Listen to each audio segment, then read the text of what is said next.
안녕하세요. 오늘은 사과를 어떻게 먹어야 좋은지 알아보도록 하겠습니다. 사과는 건강에 좋은 과일로 널리 알려져 있습니다. 하루에 사과 한 개를 먹으면 예사가 필요 없다는 말이 있을 정도로 사과는 우리 건강에 좋습니다. 또한 맛도 좋아서 어느 누구나 사랑하는 과일 중 하나입니다. 하지만 이렇게 몸에 좋고 맛있는 사과를 잘못 먹게 되면 몸이 망가질 수 있다고 합니다. 흔히 먹는 사과가 몸을 망가뜨릴 수 있다니 걱정돼서 먹기가 부담되지요. 하지만 오늘 알려드릴 방법들로 먹게 되면 몸 망가질 걱정 안 하셔도 됩니다. 지금부터 먹는 방법에 따라 몸에 약이 될 수도 독이 될 수도 있는 사과의 효능과 건강하게 먹는 방법에 대해 자세히 하나하나씩 알아보겠습니다. 시작하기 전에 구독과 좋아요 부탁드립니다. 사과는 다이어트에 좋은 과일로 알려져 있습니다. 브라질 리우데자네이루 주립대학 연구팀은 과체중 여성을 대상으로 매일 사과를 300g씩 먹는 경우와 같은 양의 다른 음식을 먹는 경우를 비교하였는데 사과를 섭취한 여성의 체중 감소가 더 많았다고 연구 결과를 발표하였습니다. 사과는 고섬유질로 식후 포만감을 증대시키며 체내에 쌓인 독소를 체외로 배출시키는 역할을 하여 체중 감소에 도움이 됩니다. 사과는 또한 장 운동을 개선해줍니다. 사과에는 불용성 섬유소와 수용성 섬유소인 펙틴이 풍부해 장 운동을 규칙적으로 만들어주며 물을 흡수해서 물분변을 단단하게 만들고 변이 잘 통과하게 해 변비와 설사 해소에 좋습니다. 펙틴은 사과 껍질 가까이 있어 이를 섭취하기 위해서는 사과 껍질도 같이 먹는 것이 좋습니다. 사과의 다른 효능으로는 당뇨병 예방이 있습니다. 사과에 들어있는 수용성 식물 섬유는 체내에서 수분을 흡수하고 팽창하며 동시에 점성을 낍니다. 이로 인해 위내에서 음식이 머무르는 시간이 길어지게 되거나 소장에서의 영양소 흡수도 지연되어 혈당치의 상승이 지연 또는 억제되어 당뇨병 예방에 도움을 줍니다. 또한 사과 섭취로 암 예방하는 효능이 있습니다. 사과의 파이토케미컬은 인체세포에 충격을 가하는 산화작용을 억제 또는 예방하는 항산화제 역할을 합니다. 일부 특정한 파이토케미컬의 경우 인체의 면역체계를 자극하고 혈관의 봉쇄를 가져올 수 있는 응고 물질을 줄여주며 종양의 확산을 억제하는 효과가 있습니다. 이로 인해 사과는 암을 유발하는 물질의 활동을 억제하고 인체세포를 발암물질로부터 보호해주는 효소를 자극하는 역할을 합니다. 사과의 또 다른 효능으로는 심장질환과 뇌졸중 예방이 있습니다. 미국 캘리포니아 데이비스 대학교 연구진에 의하면 사과와 사과 주스를 매일 섭취하면 키토 영양성분들이 나쁜 콜레스테롤의 산화를 방지함으로써 심장질환을 예방하는 데 도움을 준다고 합니다.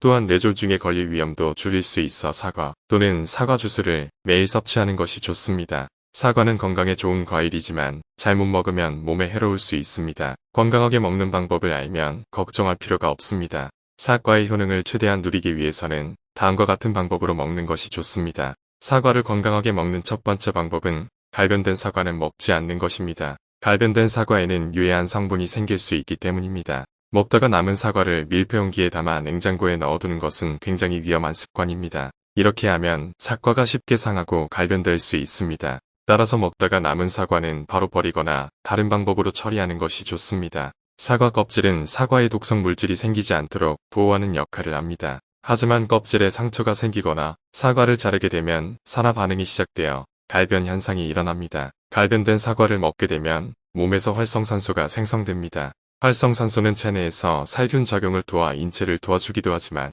많아지게 되면 암과 노화의 주범이 되는 독성 물질입니다. 활성산소는 온몸을 돌아다니면서 세포를 노화시키는 노화의 주범으로 지목되고 있습니다. 암, 동맥경화, 당뇨, 뇌졸중, 심근경색, 간염, 신장염, 아토피, 파킨슨병 등 현대인의 질병의 원인이 되기도 합니다. 가장 무서운 점은 알츠하이머성 치매의 원인이 된다는 것입니다. 따라서 활성산소가 많아지지 않도록 건강한 생활습관을 유지하는 것이 중요합니다. 활성산소가 체내의 DNA를 손상시켜서 뇌의 인지 기능을 담당하는 해마의 신경세포를 죽이기 때문에 갈변된 사과를 먹으면 안 됩니다.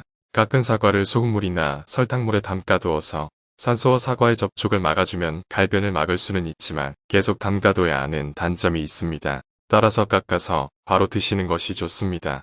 사과를 건강하게 먹는 두 번째 방법은 씨를 완전히 제거해서 먹는 것입니다. 청산가리는 사과 씨앗에 들어있는 성분으로 독성이 있습니다. 따라서 사과 씨앗을 먹지 않도록 주의해야 합니다. 여러분들이 잘 아시는 것처럼 청산가리는 씨앗나물의 일종으로 맹독성이 있습니다. 하지만 사과 씨앗의 치사량은 성인의 경우 사과 10개 분량의 씨를 모두 씹어 먹었을 때입니다. 따라서 사과 씨앗을 조금 먹었다고 해서 바로 위험한 상황이 발생하는 것은 아닙니다. 하지만 사과 씨앗을 먹지 않도록 주의하는 것이 좋습니다. 체중이 적은 영유아나 체질이 민감한 경우에는 사과 씨앗을 먹으면 문제가 될 수 있습니다. 따라서 사과를 먹을 때는 씨를 완전히 제거하고 특히 칼로 사과를 썰다가 씨가 잘린 경우 씨 주변 부분을 도려내고 드시는 것이 안전합니다. 사과를 건강하게 먹는 세 번째 방법은 사과 표면에 코팅제를 제거하고 먹는 것입니다. 사과의 표면에는 방부제나 방충제 등의 코팅제가 묻어 있을 수 있습니다. 이러한 코팅제는 건강에 해로울 수 있으므로 깨끗이 제거하고 먹는 것이 좋습니다. 마트에서 파는 사과 중에는 매끈하고 반짝거리는 사과가 많습니다. 이러한 사과의 겉면은 유동 파라핀이라는 인공 화학물질로 코팅되어 있을 수 있습니다. 유동 파라핀이 인체에 흡수될 경우 체내에서 소화 흡수되지 않아 복통과 설사를 일으킬 수 있으며 비타민 D, 이 등 지용성 비타민의 흡수를 감소시킬 수 있습니다. 따라서 사과의 껍질에 있는 수많은 효능 때문에 껍질째 드시는 분들은 깨끗이 씻어서 먹는 것이 좋습니다. 사과의 코팅제는 지용성 성분이라 물로 깨끗이 씻어도 40에서 55% 정도만 제거됩니다. 따라서 노인분들이나 소화기가 약한 분들은 껍질을 깎아 먹거나 처음에 구매할 때 코팅이 되어 있지 않은 거친 사과를 선택하는 것이 좋습니다. 사과를 건강하게 먹는 네 번째 방법은 저녁에 먹지 않고 아침에 먹는 것입니다. 사과에 들어있는 유기산이 위에서 다른 음식물과 섞여 속이 쓰리거나 속이 부글부글 할 수 있기 때문입니다. 따라서 아침에 먹으면 위장이 편안해지고 소화도 잘 됩니다. 아침에 먹는 사과는 금사과라고 불리는데요. 이는 아침에 먹는 사과가 유기산 성분이 위액 분비를 촉진시키고 소화 흡수를 잘 되게 하여 하루를 시작하는 아침에 활기를 준다는 의미입니다. 반면 밤에 먹는 사과는 독사과라고 불리는데요. 이는 밤에 사과를 먹으면 과다한 섬유질로 인해 장을 자극하여 배변과 위액 분비를 촉진시키고 예민한 사람들은 속이 쓰리거나 속이 불편해 잠을 설치게 되는 경우가 있기 때문입니다. 그래서 사과뿐 아닌 신맛이 나는 과일들은 가급적 밤늦게 먹는 것을 자제해야 합니다. 또한 사과는 몸에 좋지만 하루에 너무 많이 먹게 되면 당분이 체내에서 열량으로 사용하지 못하고 지방으로 축적되어 비만을 유발할 수 있습니다. 당뇨가 있을 경우에는 혈당을 높일 수 있기 때문에 하루에 한두 개 정도 드시는 것이 적당합니다. 과일은 웬만하면 갈아 드시지 말고 그대로 드시는 것이 식이섬유를 파괴하지 않아서 혈당 관리에 좋습니다. 오늘은 사과를 건강하게 먹는 방법을 알아보았습니다. 언제 어디서나 쉽게 접할 수 있는 국민과일인 사과를 오늘 알려드린 방법으로 건강하고 맛있게 드시길 바랍니다. 도움이 되셨나요? 구독과 좋아요 부탁드리며 소중한 분들께 이 영상을 공유해 주시길 바랍니다. 다음에 더욱 유익한 영상으로 다시 만나겠습니다. 감사합니다.